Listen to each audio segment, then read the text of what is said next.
Velho Testamento, lição de número 2.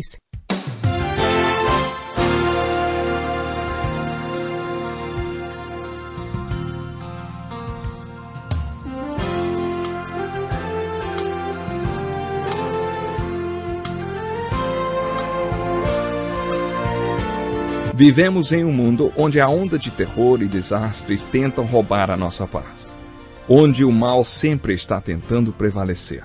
Mas vemos pela palavra de Deus desde o Antigo Testamento que o cuidado de Deus para com aqueles que o temem e o buscam é muito real e permanente. Fique atento a mais um programa Encontro com a Palavra. Aqui apresentamos a palavra de Deus como resposta a todas as mais difíceis questões da vida. Agora com você, Pastor Edson Bruno.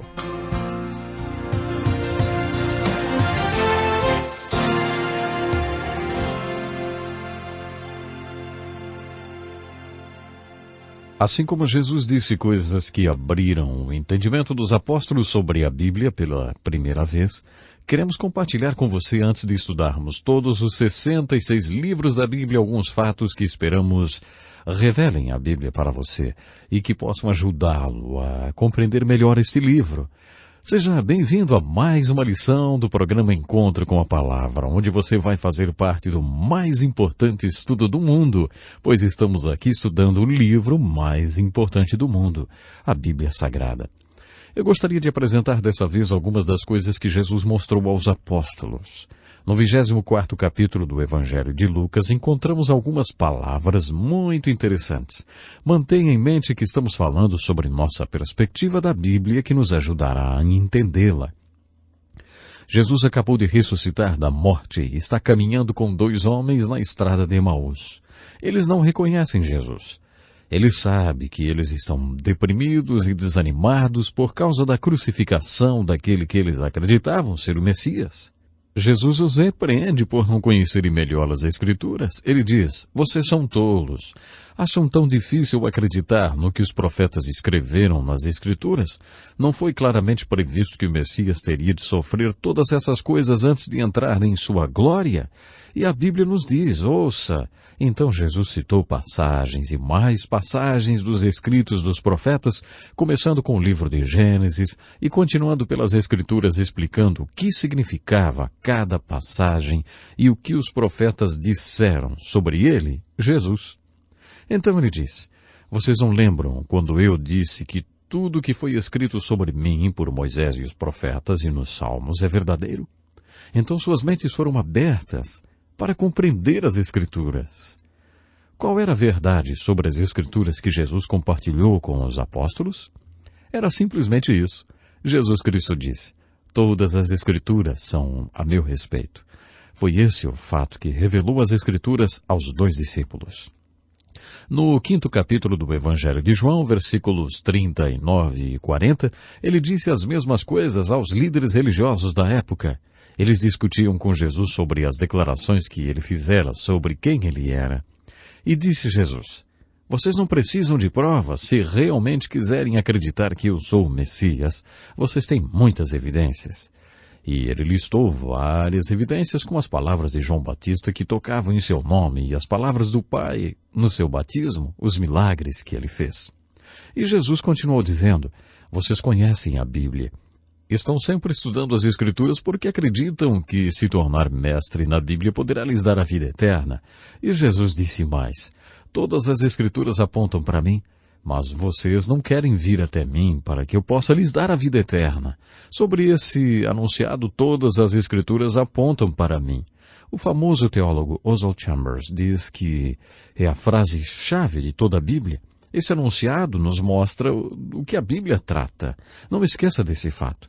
A Bíblia toda é sobre Jesus. Esse é o fato. Um fato compartilhado por Jesus com os 2 discípulos que fez com que eles entendessem as Escrituras. Isso abriu totalmente a Bíblia para eles. Há 4 propósitos na Bíblia que eu gostaria de compartilhar com você agora. O primeiro desses 4 propósitos é apresentar Jesus Cristo como o Salvador e Redentor do mundo. Esse é o primeiro propósito da Bíblia, para nos apresentar Jesus Cristo como Salvador e Redentor do mundo, e para nos dizer no Velho Testamento, Jesus está vindo, e para nos dizer no Novo Testamento, Jesus veio. A Bíblia naturalmente quer nos apresentar o contexto histórico da vinda de Jesus. O segundo propósito da Bíblia é apresentar a história do Redentor e a redenção, ou ainda a história do Salvador e a salvação que veio através dele. A outra metade dos capítulos do Evangelho de João fala da última semana da vida de Jesus. João dividiu seu Evangelho bem na metade. Uma metade cobre brevemente os primeiros 30 anos de Jesus e mais seus 3 anos de ministério. A outra metade do Evangelho cobre a última semana. Nós a chamamos de a Semana Santa. Então, o que é importante notar sobre o modo como essa vida foi contada para nós, hein? Os Evangelhos não são apenas biografias, são biografias especiais. O que você acharia de uma biografia de Abraham Lincoln que não dissesse nada sobre seu nascimento ou seus primeiros 30 anos de vida? 2 dos evangelhos nem mesmo mencionam o nascimento de Jesus e seus 30 primeiros anos de vida. Veja, essas biografias foram escritas para nos dizer algo. Eles estão tentando nos dizer que Jesus veio e por que ele veio. Ele veio para o que ele iria realizar naquela última semana. Enquanto aprendemos a avaliar quanto espaço a Bíblia dedica a cada assunto, tome nota do seguinte.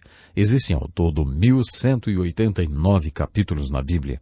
11 desses 1.189 capítulos são dedicados à história do universo, à história da Terra, à história do homem, à história da mulher, à história dos idiomas, à história do mal, à história de todos os povos civilizados sobre os quais Deus quer nos falar.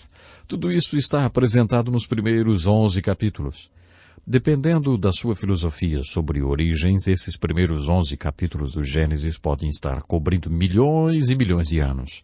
No livro de Gênesis, no capítulo 12, encontramos um homem chamado Abraão.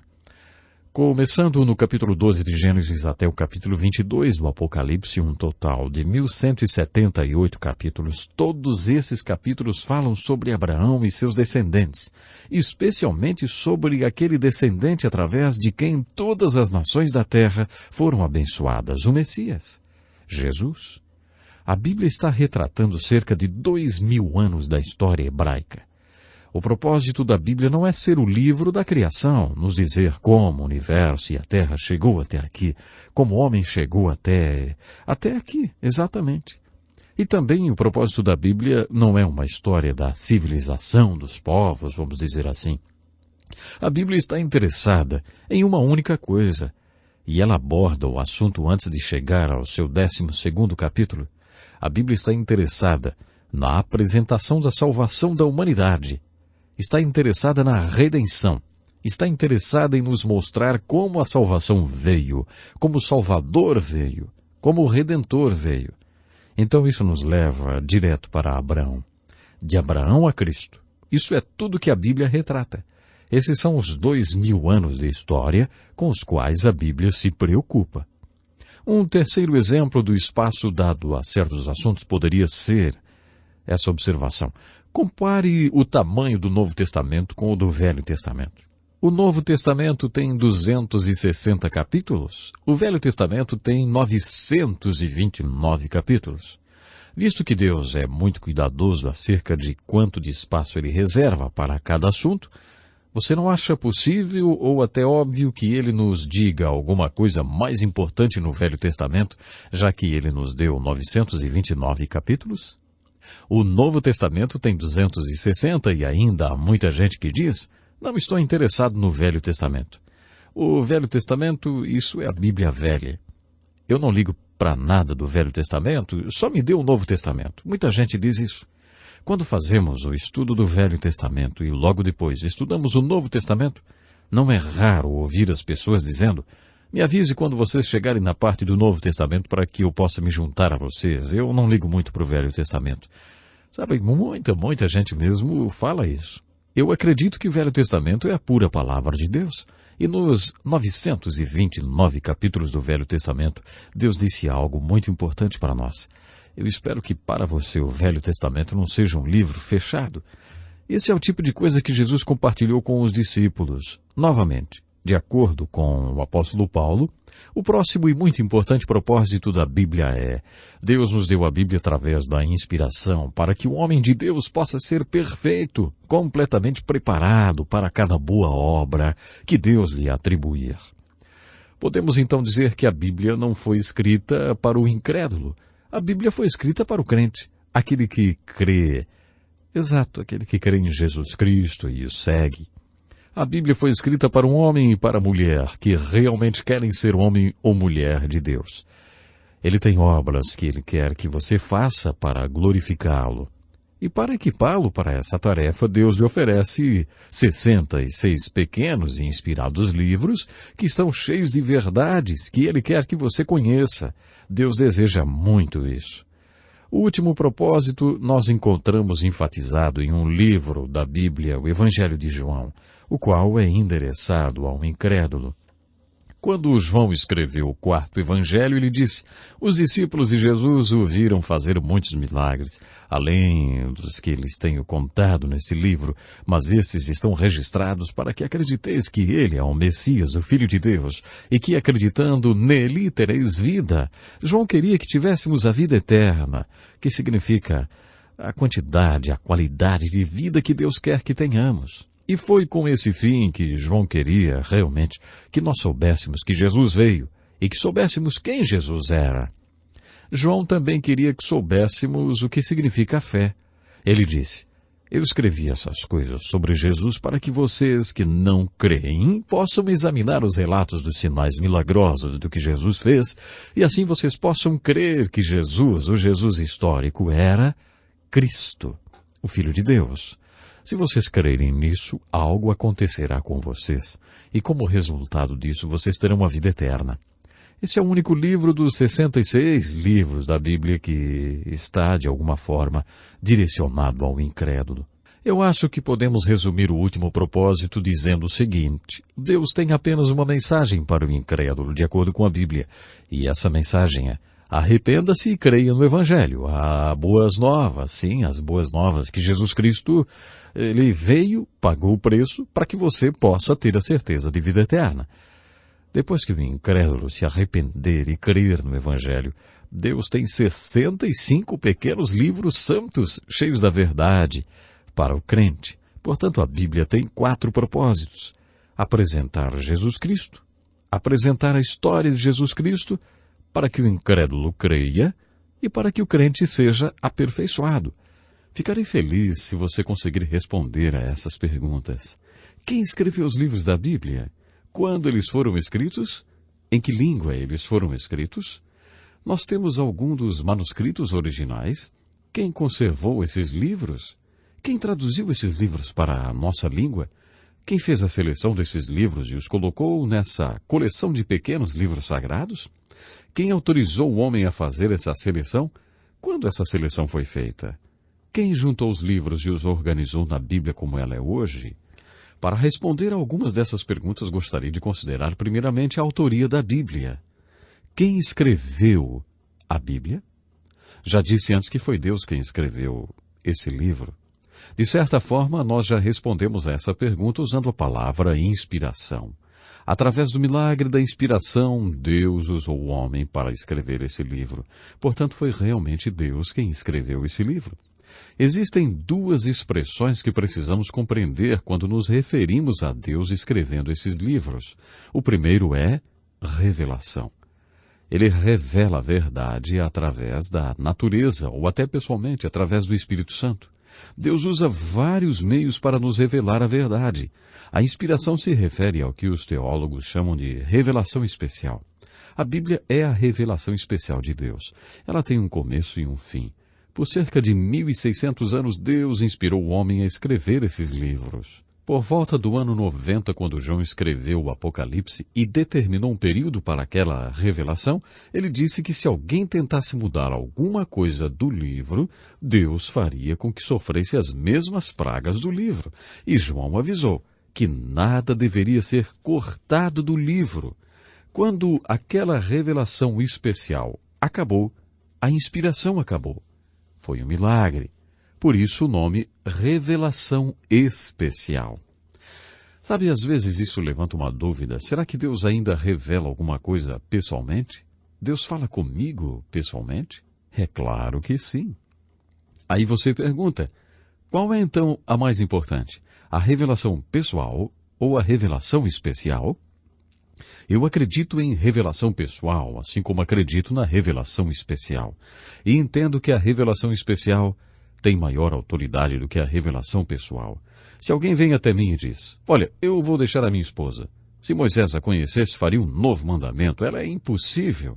Eu vou me separar dela. Se eu disser a ele, me responde uma coisa. Ela tem sido infiel? Ele vai dizer, não, eu só vou deixá-la porque não gosto mais dela. Eu não quero mais estar casado. E se ele me disser, Deus me disse para deixá-la, aí eu apelo para a minha autoridade e digo, Deus não lhe disse isso. Porque a revelação especial de Deus não permite que você faça isso. Ele diz, não a deixe. Os teólogos chamam isso de insolubilidade do casamento. Isso significa que você está preso, você não pode sair dessa. Isso é o que a revelação especial prega, e a revelação pessoal não pode contradizer a revelação especial.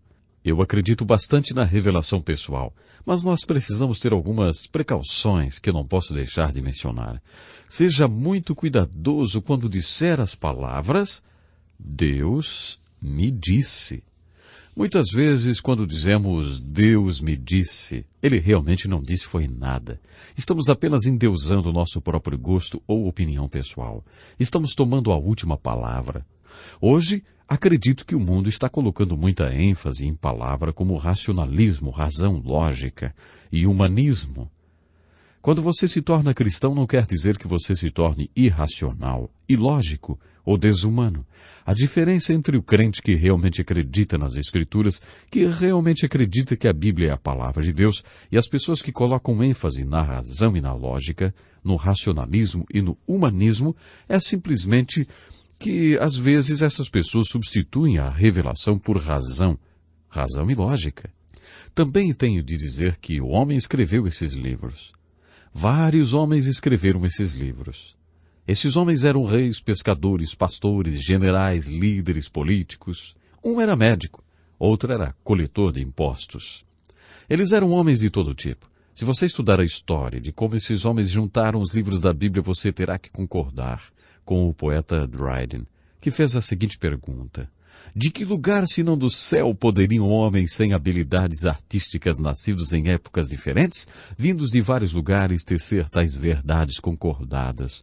Ou como e por qual motivo todos conspirariam para nos trapacear com mentiras, não perguntadas suas dores, desconsiderados os seus conselhos, acabando com seus ganhos e martirizando suas recompensas? Acho que essa é uma pergunta maravilhosa. Se considerarmos que o fato de que homens escreveram esses livros, você precisa fazer uma pequena pesquisa e tomar alguns fatos e informações sobre como esse milagre aconteceu. Isso requer que você saiba a resposta para algumas perguntas, como já sugerimos. Por exemplo, a seleção dos livros. Se você pesquisar, vai descobrir que os livros do Velho Testamento foram todos selecionados por homens como Esdras, que eram chamados de escribas. Por volta do ano 100, ano Domini, em um conselho chamado Conselho de Jamnia, isso foi tudo arrumado. Muita gente pergunta sobre os apócrifos. Os apócrifos foram selecionados em 1546, durante os anos da Reforma, e foram colocados no cânon das Escrituras pela Igreja Católica Romana, na época. Quando a seleção original foi feita, esses livros não foram escolhidos. Outra coisa em que vale a pena pensar quando consideramos a história da Bíblia é a linguagem na qual a Bíblia foi escrita. Todos sabemos que a Bíblia foi escrita em hebraico e que o Novo Testamento foi escrito em grego. Se você vai ser um ministro, deve saber um pouco de hebraico e grego, porque esses livros não foram escritos em português. Por isso você deve estudar essas línguas originais. Outra ideia sobre a história da Bíblia, no sentido da sua autoria humana, é a preservação. Agora pense em quanto tempo faz que esses livros foram escritos. Esses livros precisavam ser copiados e tinham de ser preservados. Obviamente não temos nenhum dos manuscritos originais, já que o papel não dura tanto tempo, mas temos excelentes cópias. Para termos a Bíblia em português, ela teve de ser traduzida. Essa tradução tem muita história. Eu acho que seria muito útil conhecer essa história, talvez através de uma enciclopédia, e ver como a Bíblia foi traduzida para a linguagem de hoje. Eu tenho um grande amigo que trabalhava na Casa Branca no tempo do presidente Nixon. Ele fez esse curso. Ele fez o curso todo usando fitas cassetes. Ele tinha as fitas e as apostilas. Enquanto ele estava estudando a Bíblia comigo, ele frequentava uma grande igreja onde ouvia as pregações. Esse homem fez uma observação muito importante. Como ele ouvia as Escrituras em fita cassete semana após semana e lia as Escrituras pela primeira vez na sua vida, ao ouvir o que o seu pastor falava, ele disse: as pessoas da igreja que conhecem a Bíblia não acreditam nela.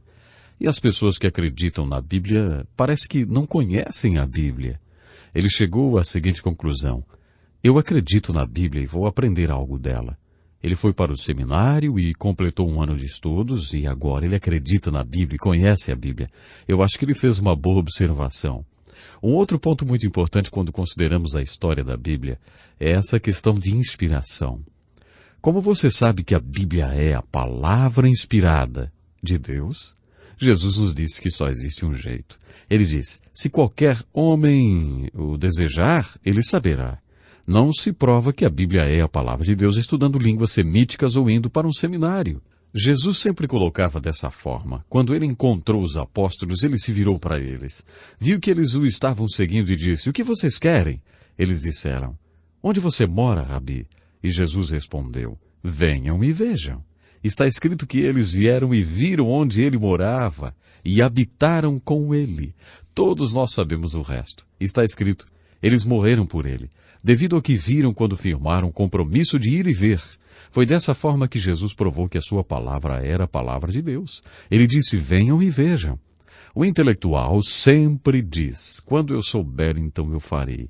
Quando você chegar até mim intelectualmente, então eu o seguirei voluntariamente. Alcance a minha mente para que eu possa ter vontade de segui-lo.